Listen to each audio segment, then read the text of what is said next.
ஹாய்ங்க. இப்போது நிறைய பேர் என்கிட்ட வந்து கேட்குறது என்னன்னா, ப்ரோ ஏன் ப்ரோ வேலைக்கெலாம் போகிறீங்க, 9 to 5 ஜாப்லாம் போகிறீங்க, பிஸ்னஸ் பண்ணலாமே ப்ரோ அப்படின்னு சொல்கிறாங்க.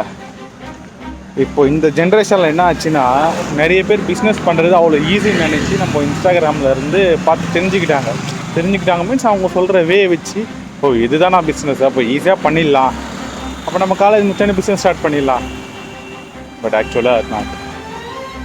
ஒரு பிஸ்னஸ் பண்ணுறதுக்கு நீங்கள் என்ன ரிலேட்டட் பிஸ்னஸ் எடுக்க போகிறீங்களோ அது ரிலேட்டடில் நீங்கள் அது என்ன ப்ராசஸ் நடக்குது, ஒரு ப்ராக்டிக்கலாக நீங்கள் ஃபஸ்ட்டு அதை எக்ஸ்பீரியன்ஸ் பண்ணணும். அட்லீஸ்ட் ஒரு இன்டர்ன்ஷிப் போகணும், இல்லை 6 months ஏதாச்சும் பண்ணணும் கம்பெனியில். அதை நீங்கள் பண்ணால் தான் உங்களுக்கு ஐடியா கிடைக்கும். ஸோ ஜஸ்ட்டு எடுத்தோடனே இந்த மாதிரி வீடியோ பார்த்துட்டு பிஸ்னஸ் பண்ணலான்னு இருக்கேன், அதுக்கு 9 to 5 போகிற ஜாப் போகிறவங்கள போயிட்டு கலாய்க்கிறது. என்ன ப்ரோ நீ 9 to 5 ஜாப் போய் அவங்க முன்னாடிலாம் அசிங்கப்படுற அந்த மாதிரி சொல்லிட்டு பாஸ் கிட்ட பிஸ்னஸ் பண்ணணும்னு நீ யார் யார்கிட்ட அசிங்கப்படணும்னு தெரியுமாப்பா தம்பி, நிறைய விஷயம் இருக்குது, பார்த்துக்கோங்க.